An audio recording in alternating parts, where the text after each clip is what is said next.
And finally tonight, the race for the White House is getting intense, and we wanted to talk about Michigan's role in the primaries this coming March. Stephen and I caught up with John Truscott, expert in PR and politics, former spokesman for Governor John Engler, and president of Truscott Rossman, for his take.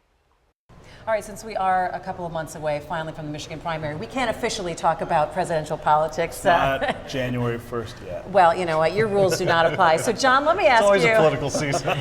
Talk a little bit about how Michigan is going to be playing into the presidential race this time around. You always wonder, and we've always talked, how important is Michigan going to be, and usually we're just kind of at the cusp, we're just past really the selection time, but I really think this year with a multi-way primary, being very competitive, I think it puts us right in the middle of being very important. So we get through that first wave, that Super Tuesday wave, and then we get to the top 2 or 3, and by the time we get to Michigan, we could be a deciding factor. So you think things are going to shake out by then, and we'll surge forward? I'm not sure. I mean, if you have different winners of Iowa and New Hampshire, I mean, who knows what will be going on by the time they get here, and it could still very much be in play. I mean, people are talking about it being in play onto the floor in Cleveland that summer. So, I mean, I think John's right.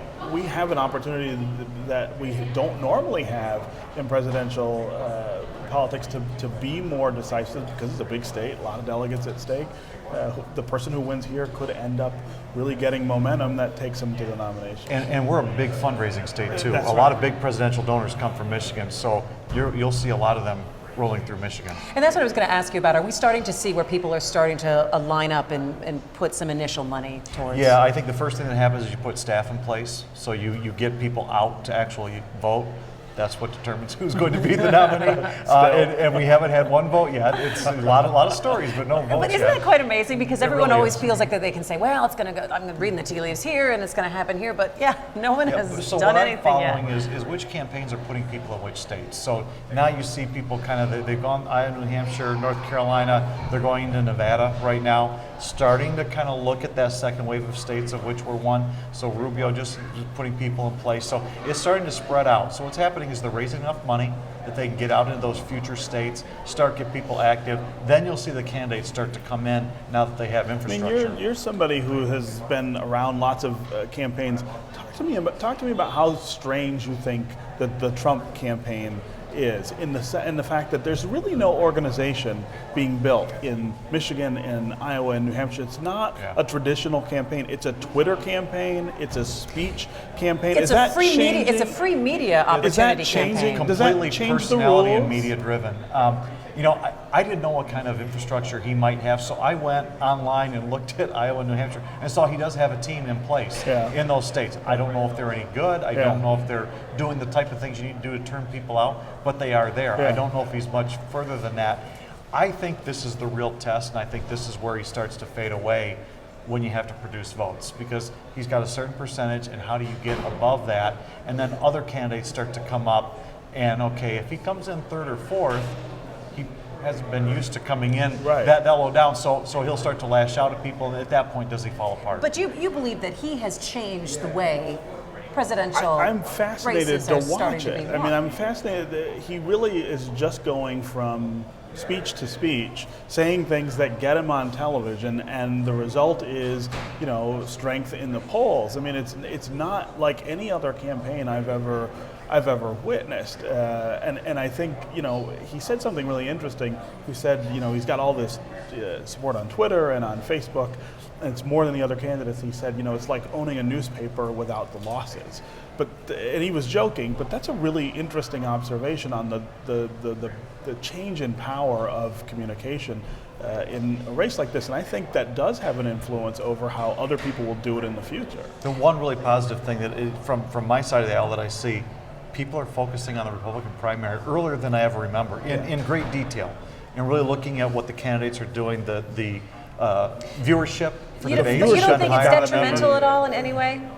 I think it's detrimental for people who are kind of fed up with the process, but I think for people who are really looking to learn who the candidates are, it's beneficial because they're seeing what they want to see with different candidates, and they can start to align. So rather than a last minute, we're going to make it in the last 2 weeks before a primary, there's a longer lead time to really dig in. What about debates? Do you think that the Republican Party has oversaturated in terms of the number of debates that they want to do, and then the number of people that are allowed to be on the stage during the debates? Because I think you could get a big argument that people can't learn enough about them during these debates because there's just noise. Well, and normally at this point you'd have a few people fading away because they can't raise the money, but they're hanging on for that backup debate, so they're still there, and you've got some good, credible people in that Who bunch. are stuck there, yeah. I'm not really worried about right now. There aren't nearly as many debates as there were the last cycle. These debates tend to be a higher quality, better produced, better questions overall. So I think it's good for the process, for the public, for voters to see on numerous occasions who the candidates are and what they're about. All right, let's bring it back to Michigan. Have we lost our clout as really the battleground state because we've become a little bit more predictable when it comes to presidential races? When were we really a battleground? I mean, we haven't. It'll be 24 years next year since Michigan voted for a Republican in the general election. And there are a lot of reasons that's true. A lot of it has to do with candidates, but some of it just has to do with, this is a pretty blue state still, at least when it comes to national politics. And so it does come off the board, I think, earlier than some other states. So Ohio is always going to be more contested than we are. Florida now.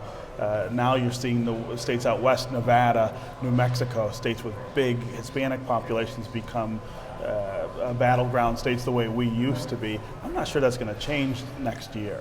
What do you think, John? I tend to agree with that. We'll be the state that because somebody's in Ohio, they'll just stop up here at the end of the day because we're close and they can do it. We have good media markets that they can take advantage of. I don't see anything, absent some major national crisis, I don't see us changing from a blue state.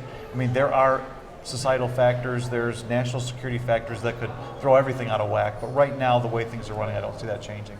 All right, so we're going to have a very interesting year. Do you think that what we've seen happen with this presidential election so far is going to change? I mean, I almost feel like in 2 more years from now, it's just going to start all over again. It's kind of the perpetual campaign. That the cycle is just going to keep moving back further and further. I think that the best thing that's happened on this campaign is Larry David imitating Bernie Sanders. He was great. He was You would have thought it was classic him. imitation. Yeah. So, I mean, it's been fun to watch. These campaigns should be fun. They should be, they're very serious, but they should be a little entertaining too this early on. And I think they're delivering on that. But, people will get serious in about 2 months and really start to focus in. And do you feel like people are really paying attention now? I mean, do you put a lot of stock in the polls that show? Or is it just us who are really hyper-focused on it? I think it's us. I think the general polls are measuring all registered voters. We know in a primary it's a very small number of people that will actually vote. Right. And especially when you get to each party, these are very involved, very committed people, so you get to each extreme in each party. So I think you're going to see a lot of changes after those first couple of states. All right. Hey, thanks, John. We Sure. appreciate it. It's good to see you. Good to see you too.